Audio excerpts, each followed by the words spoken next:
I am very glad that the MC referred to me as CM Adnan and not Yang Ahmad Muhammad Datuk Patinggi Datuk Ahmad Dr. Adnan Haji Satin.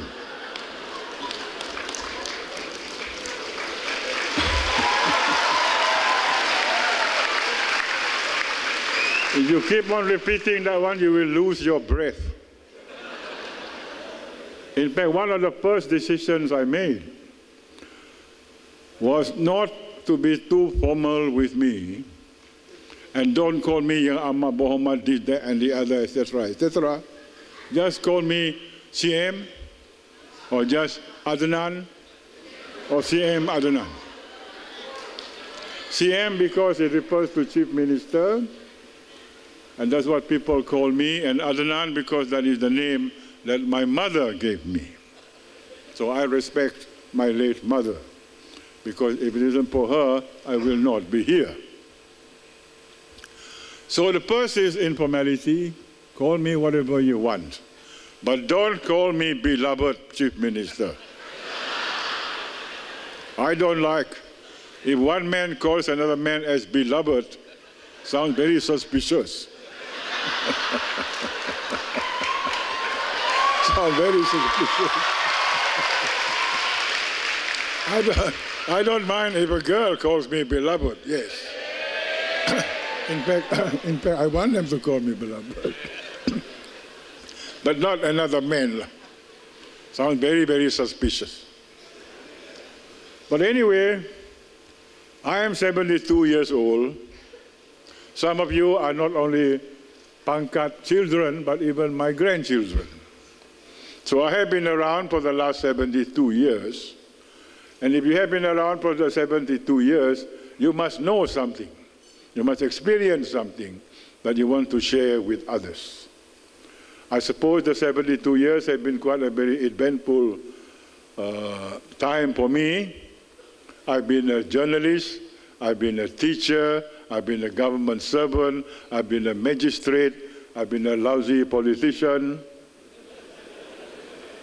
and I've been splendid Chief Minister.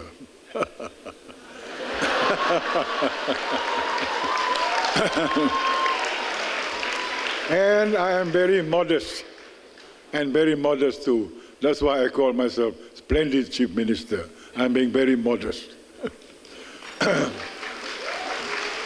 So in my position, it's hard to be humble.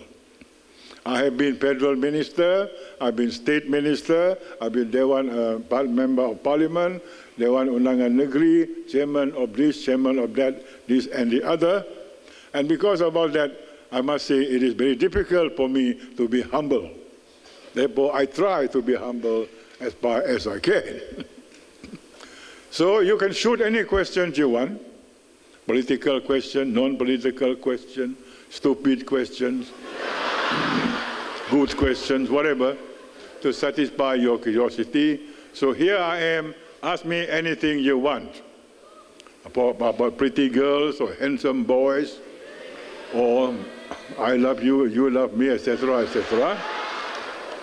I'm sure this occasion will be also a question for boy meets girl, boy marries girl, girl have children, etc., etc. This is the beginning of it all, when boy meets girl. And there is nothing wrong with boys who are interested in girls and girls who are interested in boys. If they are not interested, there's something wrong with them. Okay, so that is my first lesson. Have an interest in girls if you are boys, and in boys when you are girls, because if you are not, you are either pondan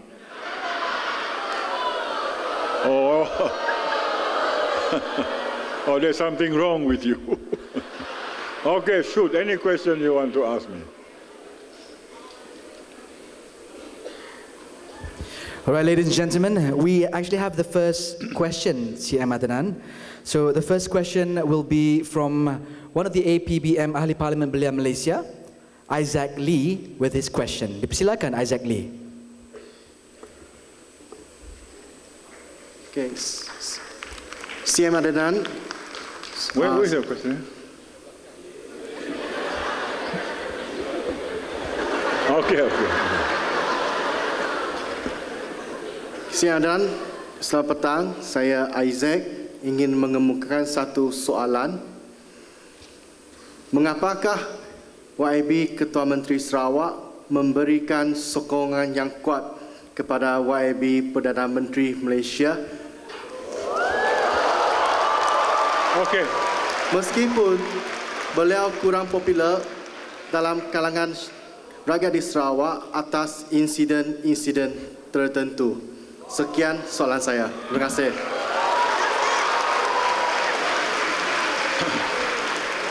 The answer is very simple. I want to make more money for Sarawak.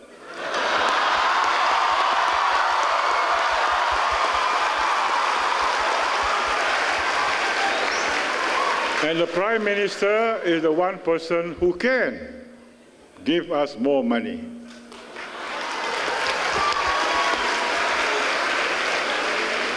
Let me tell you, he cares about Sarawak. I'm not a good judge of character, but I can tell you Najib Anak Razak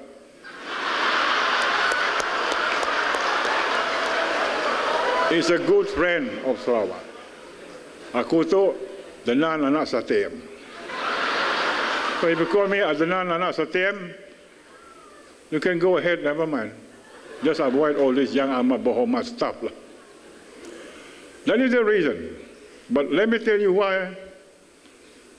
In the 6 years that he has been Prime Minister, he has visited Sarawak 49 times. Much more than all the previous 5 Prime Ministers before him. You total up the visit of all the 5 Prime Ministers before him, not enough, not 49, but him alone is 49.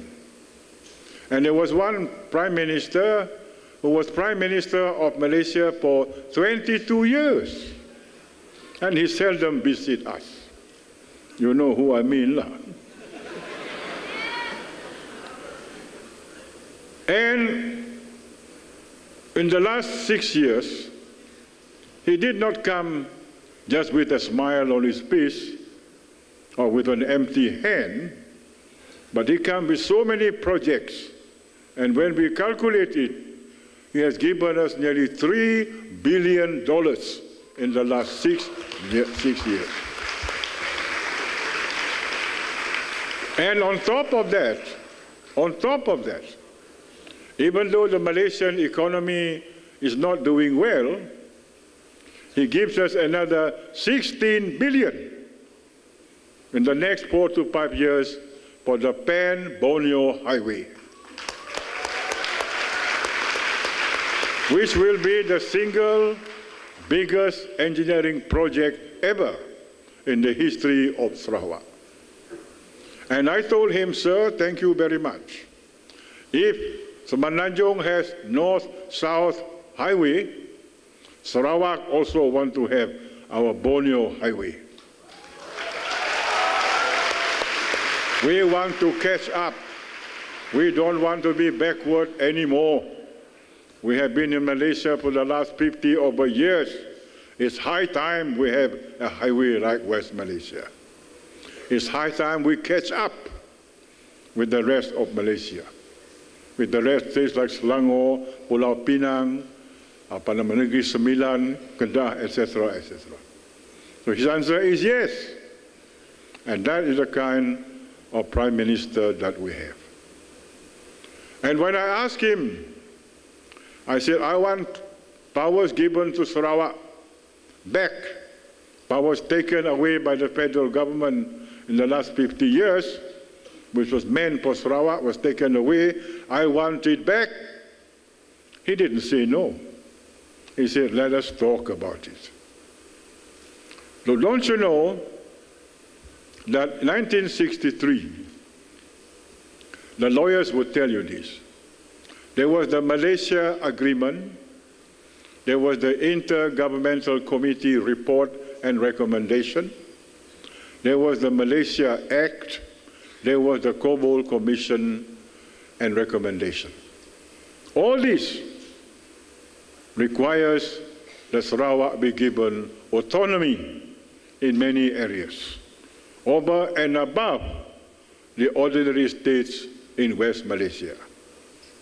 Because we are not just a state within the Federation. We are a founding state of the Federation. If we did not sign the Malaysia Agreement, there would have been no Malaysia.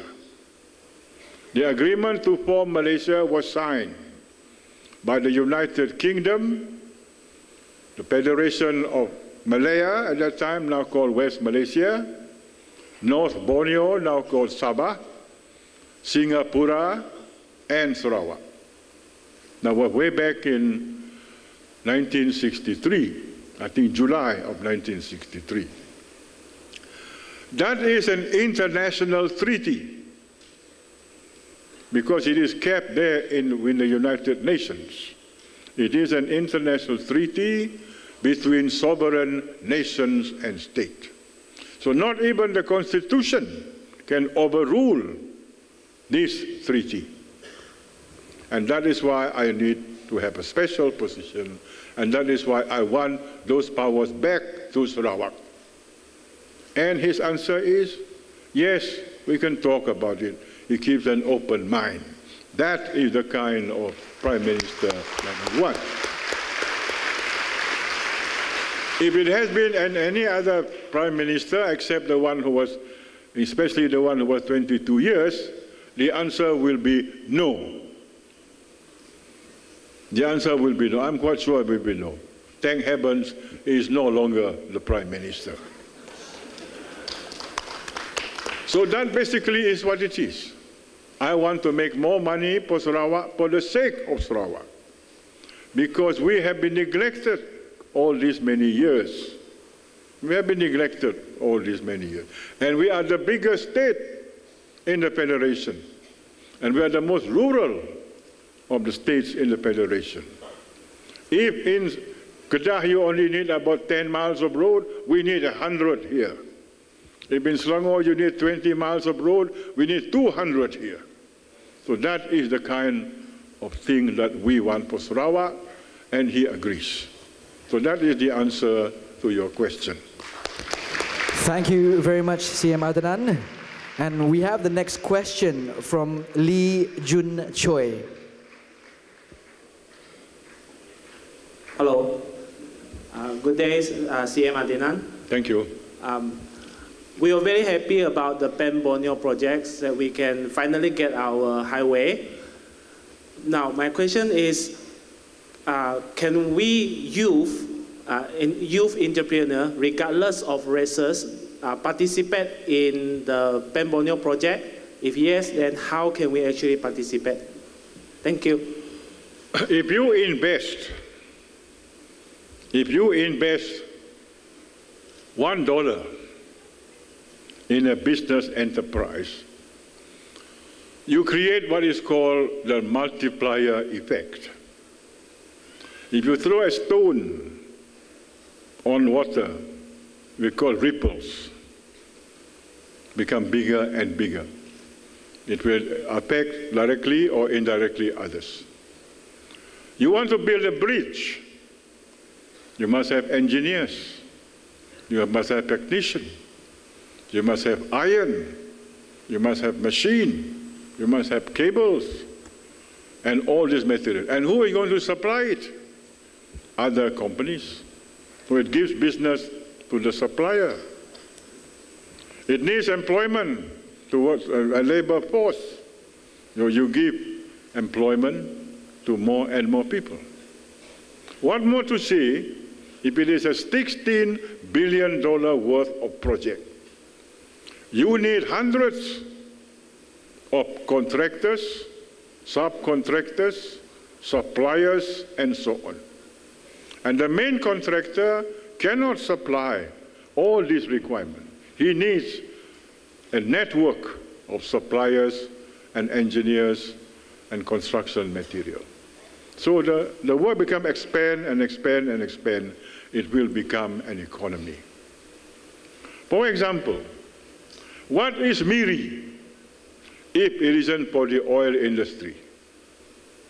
What is Cebu if it isn't for the timber industry? So that one particular economic activity has an expansive power to generate other economic activities and therefore will benefit as many people as possible. I understand that some of the major companies are Chinese-based companies, like KTS, Samling, Xinyang, etc., and the subcontractors are mainly Bumiputra companies, and even Chinese companies also. I think the contractors have got the list of that one. So in a way, it will affect the Chinese contractors, suppliers, and so on, directly or indirectly. So that is the answer to economic effect of a single project causing what is known as the multiplier effect. So they have calculated, if you invest $1, the multiplier effect will be about $4. 1 times 4. And it will go on and go on and so on. So that is the, if you understand economics, I don't quite understand it all, but I'm a bit concerned about unemployment in our young people. Okay, third question. Thank you. And our next question is from Chin Hao. Sorry. Yeah, go on. Okay, good afternoon, CM. My name is Chin Hao. Okay. The objective of Center of Technical Excellence, which is known as CENTEX, is to increase the number of skilled manpower in Sarawak. So is the chances of entering CENTEX open for all the youth in Sarawak? Yes. CENTEX, Center for Technical Excellence, and other skills bodies are open to all. The only problem is, and that's not a problem, it's an attitude problem. Before this, people have a prejudice against technical education. They prefer academic education, works in the office. They don't want work that dirty the hands.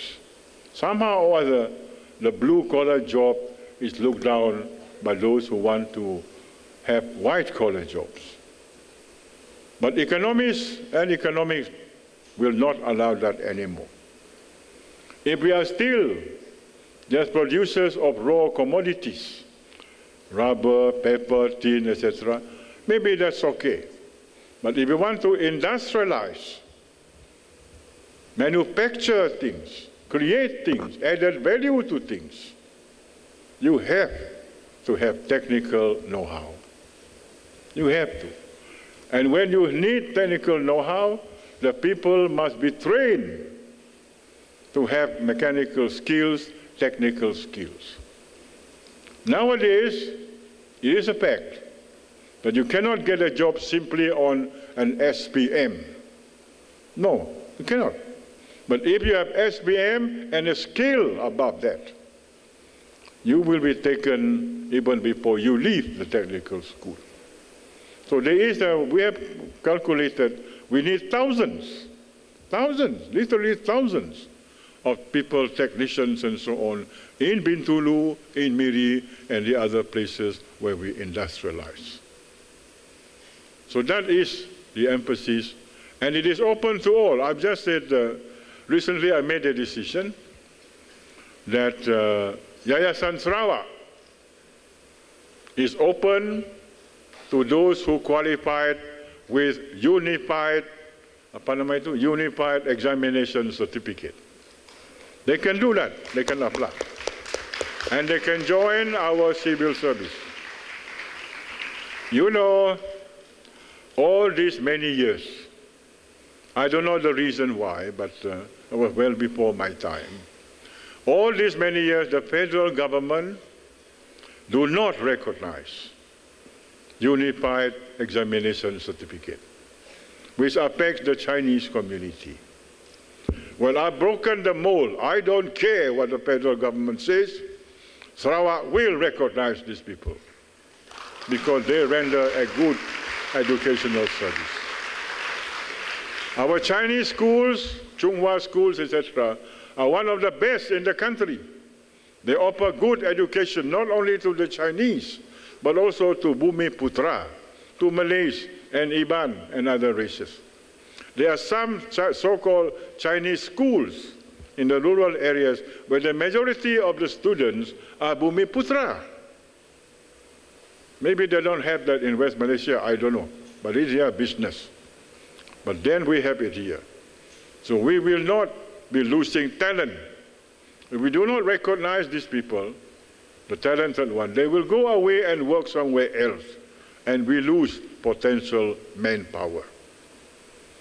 So that is the decision which I suppose is breaking the mold, the first state in the federation. And two, with regard to Chinese schools again, independent Chinese schools have not received 1 single cent from the government, either federal or state. Now they are receiving, and they have received, I think, 12 million as of now, and there'll be more in the years to come, because we recognize them as providing good education. Yes, I admit there is some amount of prejudice in this matter. There is. You cannot try to pretend there's no such thing. But things are changing now. Yayasan Sarawak is open to everybody. The civil service is open to everybody. So that is the situation now. Okay? Yes. Ada lagi? Thank you, CM Adnan. And the next question was posted this morning.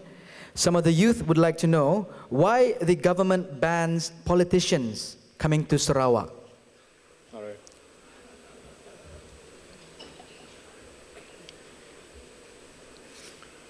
The reason is not because they are opposition.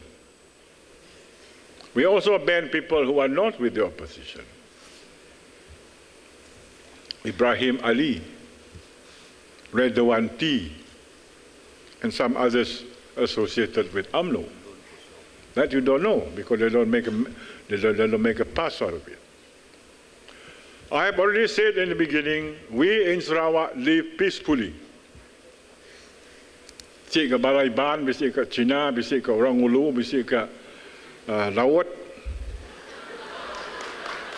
Semuanya hidup mesra satu sama lain.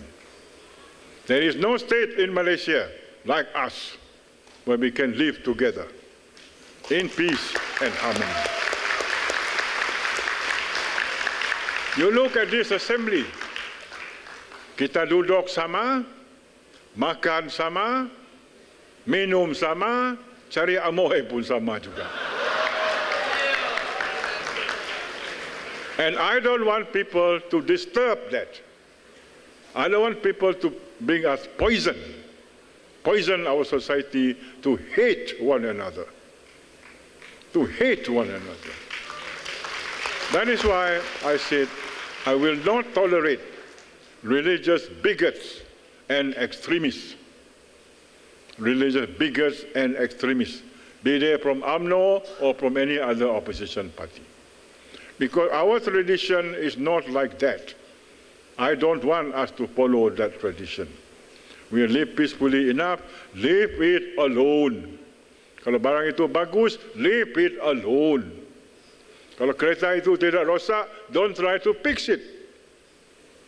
If you try to fix it, open up again, it might become rosak, really rosak. So that is the reason. But if there is any insinuation that I only ban opposition people, that is not quite true. That is not quite true. Because there are more extremists and bigots in some groups than in others. So that is your answer. Thank you very much, CM Adnan. And also, A very good answer. And our next question also was posted by the youth also.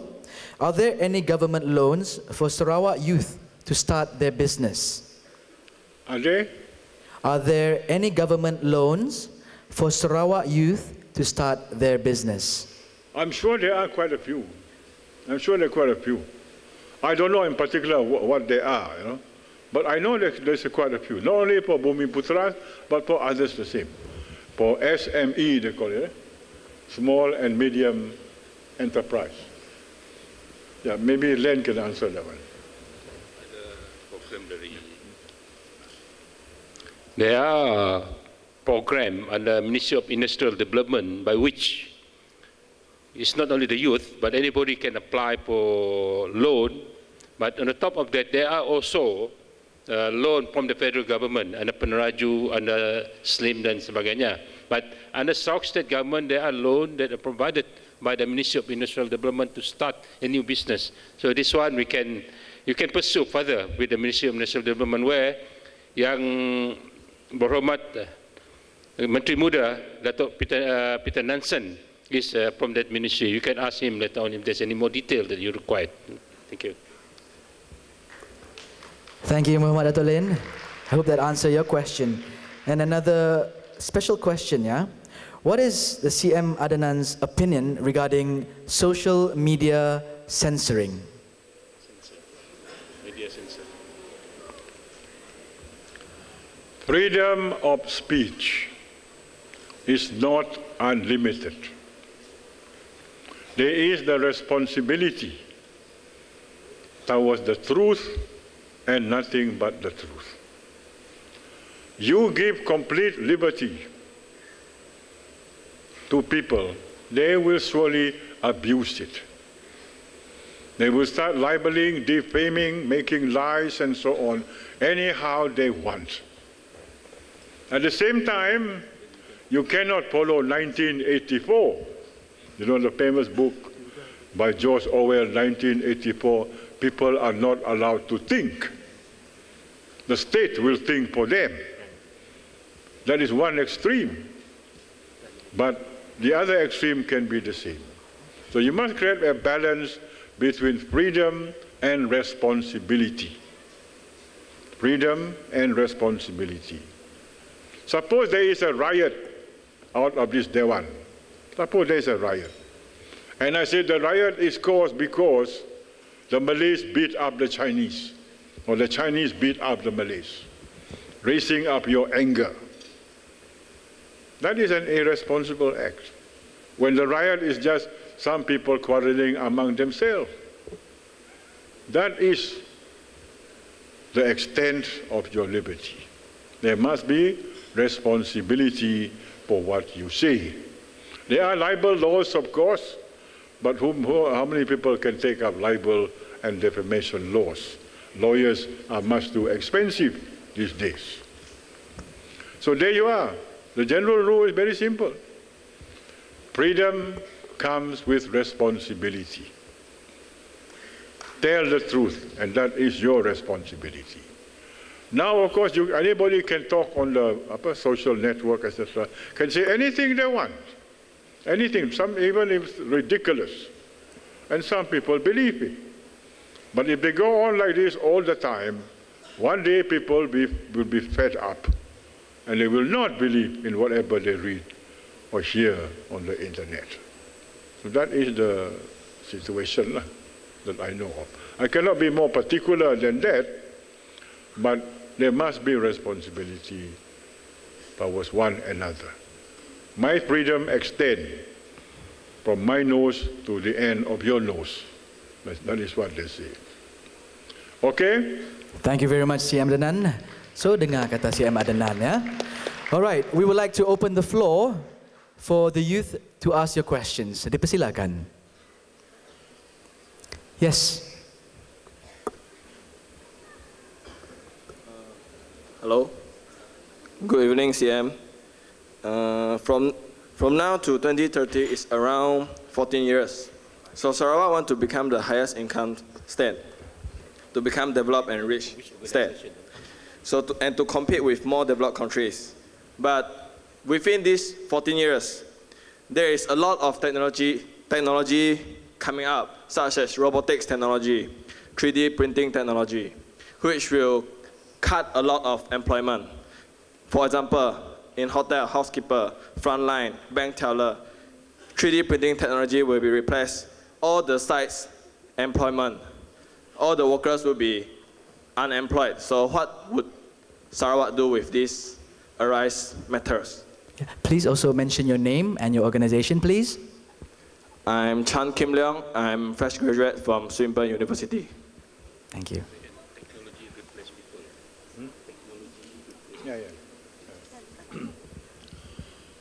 You know the Luddite Movement. Have you ever heard of the Luddite Movement in England at the beginning of the 19th century? The Luddites are groups of people who will destroy machines, who will dislocate machines, who will burn up all these machines because these machines take up their jobs. So there was what I call a Luddite movement in England. Yes, it is true, technology replaces jobs and so on. Yes, but it also creates other industries. It also generates, just think about the electronic industry, how much employment they provide for. But I believe in Sarawak, there are quite a number of unemployed graduates. That is true. And that is because our approach to education is wrong. It's wrong. I've said on one occasion, I said some of our education policy is damn right stupid. Just damn right stupid, and you can quote me on that. Because they train square pegs trying to fit into round holes. You know how much it costs us to raise Bahasa Malaysia at the expense of the English language, when we could have raised both at the same time. There was a time that the English language was frowned on, must also be proficient in Bahasa Malaysia. Nobody is quarreling with that. That is our national language, yes. But why do you have to put down the English language when it is an international language of science, of literature, of technology, etc., etc.? Why do you forget the elephant in the room? And that is why, because of these people are not proficient in English, they cannot get a proper job.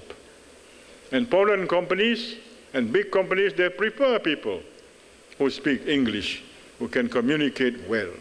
And I know some Japanese companies, some Chinese companies, they pay extra for the employees who can speak English. So that must be corrected. And that is why we made the decision in Sarawak, English be the second language for Sarawak.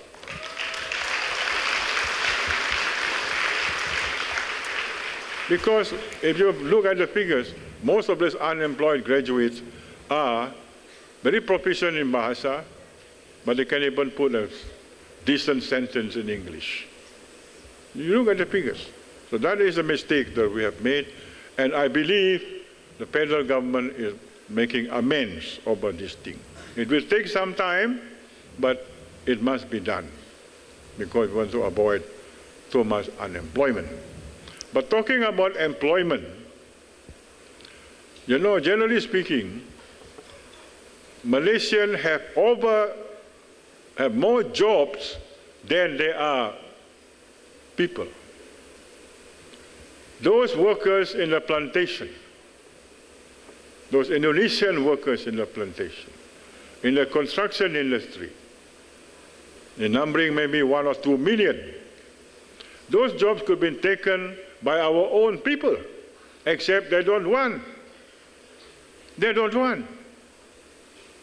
And can you fault the government for that?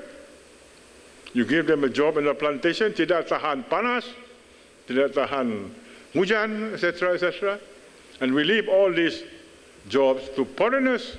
We have no choice because the local people are not prepared to do it.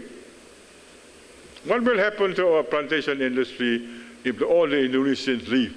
It will collapse, even the construction industry.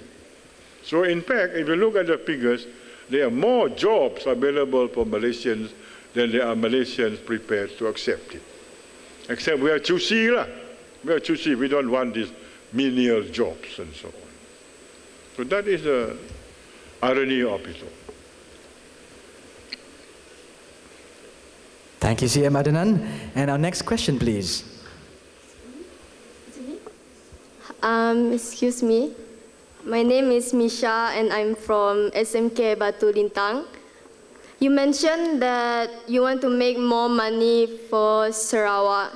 How exactly are you planning to do so? How? How exactly are you planning to do so? You mentioned that. By being friendly with the Prime Minister. Good answer. By studying his mood. If he's in a bad mood, I will not raise the matter. I'll wait until he's in a very good mood. Barulah kita minta itu, minta ini. And I always get what I want. That is the way. The opposition cannot give the money. And I also know the opposition cannot give us money. They cannot. If I'm not friendly with Najib Anak Razak, all we get is Abu Dua Sudu. That's all we get. Abu Dua Sudu. The Selangor government under opposition is having difficulty. The Penang government is under difficulty because they don't belong to the same club. Guan Eng cannot raise the telephone and say, I want to speak to Najib. I can. And if Guan Eng says, I want to speak to Najib, do you think he will be entertained? If he wants to dissolve the AP, boleh lah, can entertain lah. So that is the kind of familiarity, comradeship. We belong to the same club, therefore it is easier to get things done than if you are in the opposition. And that is proven in Penang or in Parliament, Selangor. Thank you, CM Adnan. And the next question, please. Yes, miss. The mic doesn't work. Yeah.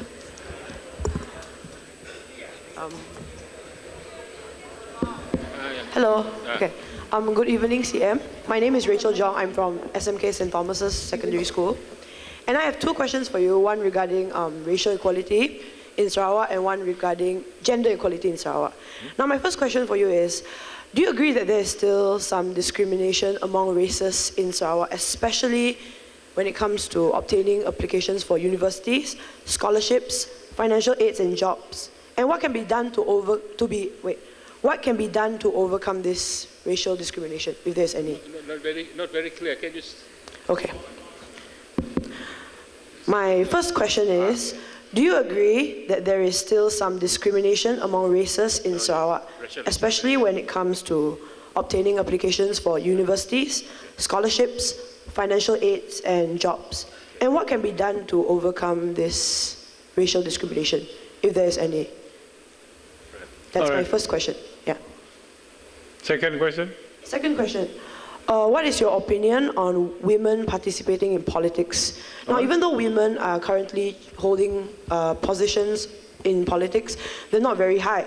So, do you think it is possible for women to chair higher positions in politics, especially when it comes to Sarawak? And do you think that it is possible for a woman to become the chief minister, the future chief minister of Sarawak? Thank you.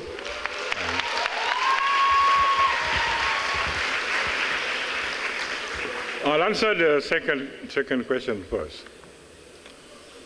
Women are not the same as men. Let's be sure about that one. All you need is take off their clothes and you will see the difference. Right? What we mean to say when we say equality is that women ought to be treated equally with men. That is what we mean. Not that they're equal to men. They cannot be equal to men because they have other talents that men do not have, and they do not have talents that men have. But that doesn't mean they can be treated differently. But at the same time, to demand that a quota be given to women, because they are women, 30% must be so. They must merit the place. You cannot take some stupid women simply to fill the quota. Standards will come down. But I must say that women are doing much better in positions of responsibility than men. Think about the mess, political mess that we are in now, mostly caused by men, not by women, right? And I suppose the women are in charge will even be greater mess, I don't know. But the policy ought to be treat them equally. And there is a quota system, I think, Parliament Rizal is always insisting on this 30% executives and so on, management position be replaced, be given to women. And I think we are nearing the target. I think we are nearing the target. There are women now who are permanent secretaries and even engineers. You know, in Subang and KLIA, most of the engineers who built KLIA were women, you know. In the old days, we never thought, how can a woman be an engineer or even an architect? But now it's quite common. And that is why they must be given a proper role and liberty. We don't treat women like in the days, like some Arab countries, where women are just chattels.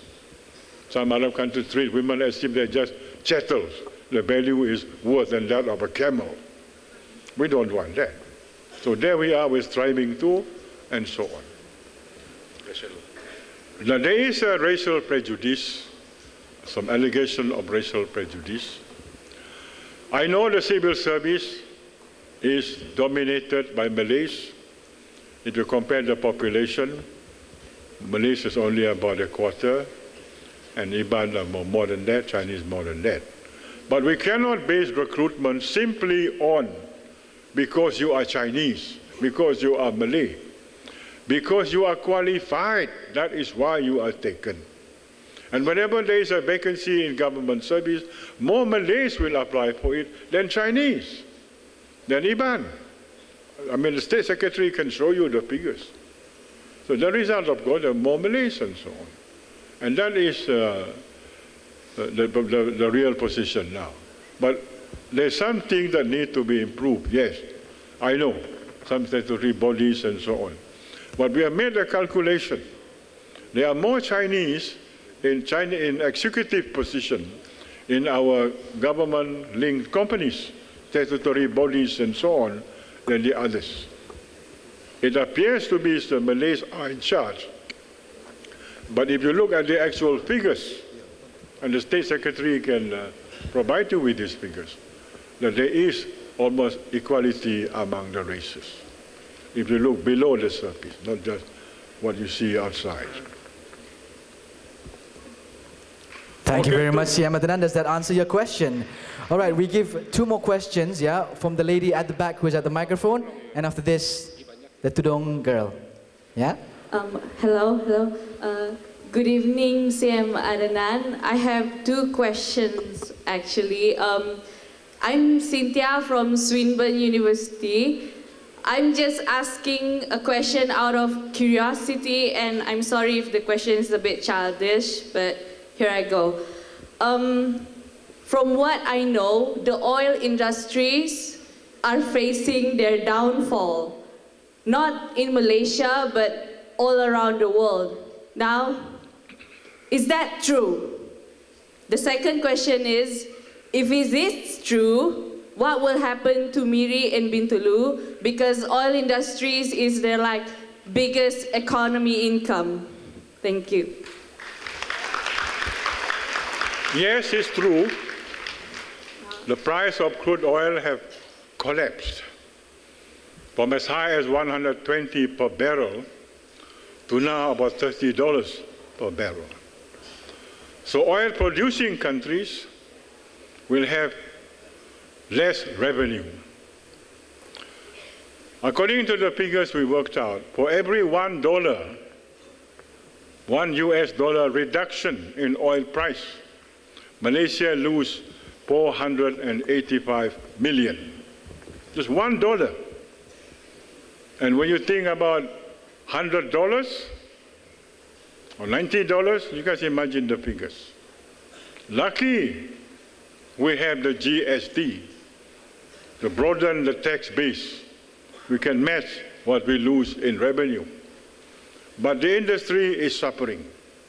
And the reason for the low price is because of overproduction.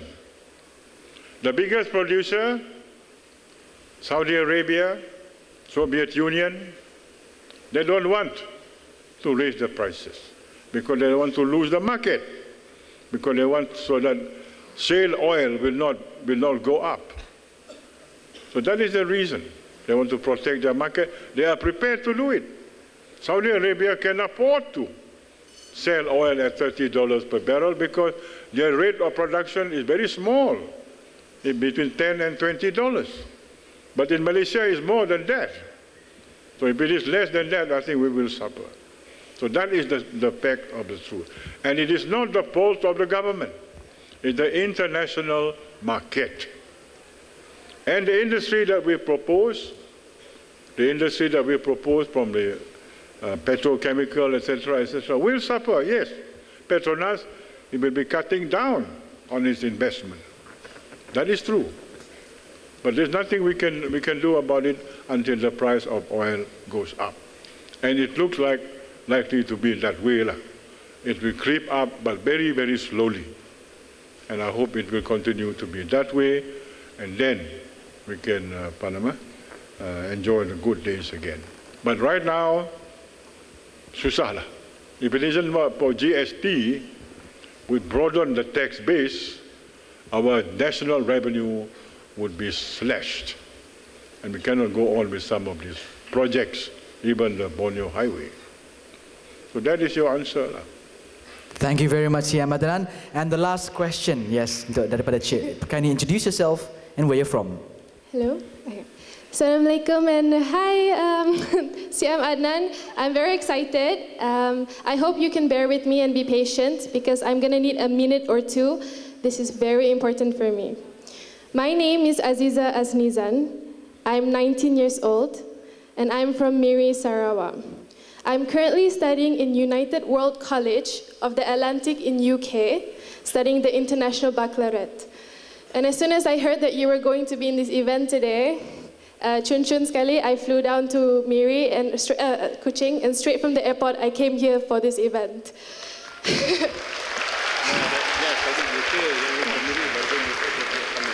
In United World College, I study with 89 nationalities. My roommate is German, Burkina Faso, Africa, and from Yorkshire. When I came back in December 2014, I started an NGO in Miri. It started with 3 friends, 8 friends, and by June 2015, I had 800 Mirians come to the stadium to celebrate this NGO that I called Paint the World. So, Paint the World is what we're talking about today in this youth forum. It's to unite youth regardless of race, religion, socio-economic standing, Sikh Kisah. I studied in SMK Chunghua Miri since I was young, and I can speak a bit of Mandarin, Arabic, and also Malay, and now Spanish. So, thank you. I had a dilemma since I was young, since I have Indian family, Malay family, and Chinese friends. So I grew up in a very confusing state where both sides were all racist towards each other. So I understand the way you answered all the questions just now. And also, my dream is to become Chief Minister of Tarawa as well. So good luck to you. Thank you. I have been good luck to you, but the present position is still filled up. Don't worry. So my question is, this movement that I'm doing, I have been emailing more than 25 ministers for 2 years. Out of more than 25, I heard only 1 reply, and I had to drive myself as soon as I got my driving license to the Miri Mayor's house to ask to support my movement.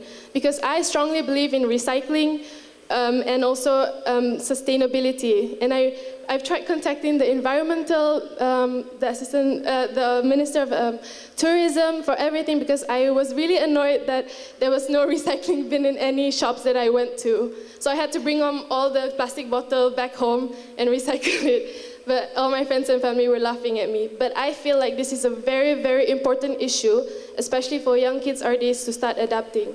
So my question to you is, will you support my movement?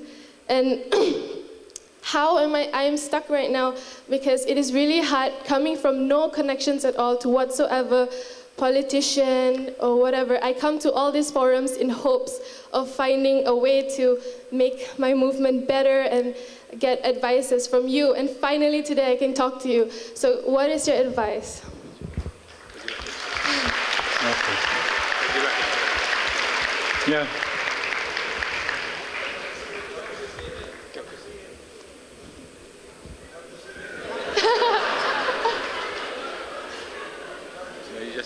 What did you say? Huh? Support these NGOs. Oh. She's asking for advice. Support. Huh? Advice. Yeah. You come. To support NGO on environmental living. The NGO support. So then, when they come to see me, being youth leader in the state, that I'm able willing to help. Okay. All right. I'll round up our discussion this afternoon. Somebody mentioned the word environment. Environment. I'm afraid we as human beings occupying planet Earth is not treating our environment very well. And thank heaven for those NGOs who make us aware that our environment is delicate, important, and can be destroyed for future generations. The matter of environment is now very, very important. There is global warming, there is pollution, there is haze, there is degradation. As you know, one of the first steps that I took was to stop illegal logging altogether in Sarawak, because I want to protect the environment. Our jungle, our hutan, is not just a source of money. It is a treasure. It is a national treasure which we must maintain for this generation and the next generation. And that is why I will not allow any more new plantation, commercial plantation. Enough is enough. And it shows the can of worms that we encounter in this illegal logging. Before my time, ini puji sendiri ini, but that's a fact. Some of these illegal loggers, they cut down the jungle like anybody's business. Macam nenek yang pun hutan. Cut left and right, suka hatinya. They smuggle the log, they sell it, etc., without permission, etc. But after we impose enforcement, I gave the forest people some guns and some four-wheel drive, so they have no more excuse not to do their job. We have carried out so many raids, almost every day on illegal logging. And we managed to put a stop to it. But not altogether, but we are on the way to. Right now the figures show that about 30 of the mills have closed down because there are no more illegal timber. Jangan curi kayu macam suka hatinya lah. So now no more. Nya bankrupt lah nya. Bagus, nyaman lah saya. The same, but we must protect the environment. I was the first member of Dewan, I think, 40 years ago, or 30 over years ago, to talk about the environment. People thought I was crazy. Apa kakak pasal alam sekitar 30, 40 years ago. But now people begin to realize how important the environment is. Look at how we destroy our rivers. Everything you throw into the Sarawak River, everything. How do you treat the rainwater? How you cut down your forest? Erosion. Water retention almost nil. Kayu, and the rivers become kopi susu, all that. So I want the young people to be environmentally conscious, to protect the environment. What happens to Pahang? All this bauxite business. You know, the environment will suffer. Cameroon Highlands, and even in Sarawak, lock jam and so on. We must put a stop to all this to protect the environment, not only for us, but for future generations to come. We owe it to our children and grandchildren to receive a very good environment to live in. So that is the theme that our young people to remember. And if the NGOs are prepared to cooperate with us to protect our environment, if we have the same agenda, then Padala Yusuf is prepared to talk to them. They can go and see him or see me. That is why we open up all these areas. So ladies and gentlemen, as a personal message, I say to you, very simple. I go into public office because I believe that those who are given much by God is expected to give much to the rest of society. I have been very fortunate in my life. I never have to worry about a new pair of shoes or a new pair of uniform, etc., etc. I've done very well in school and so on and so forth. And that is because God has given me all that. And I owe it to God to be of some service, a small service perhaps, to my fellow men. You know, I was very sick about 3 years ago. I was in IJN, to Heart Hospital in Kuala Lumpur. I thought I was going. I called all my children, my grandchildren, to come to my bedside to say goodbye, because I thought I was going. But then God is great. He gave me a further boost in life. He gave me an extra bonus. So I'd like to think that God, in giving me this extra bonus, is through dropping me a hint. He's saying, do more for your people. And that is why I have this message. And I always believe, whatever you do it well. Whether you are Chief Minister of Sarawak, Prime Minister of Malaysia, or the street sweeper, whatever you do, take pride in what you do. Then do it well. That will carry on with life and so on. Sekian, terima kasih. I'm sorry to impose my will on you, but I hope this can be prove to be a very fruitful afternoon. Thank you.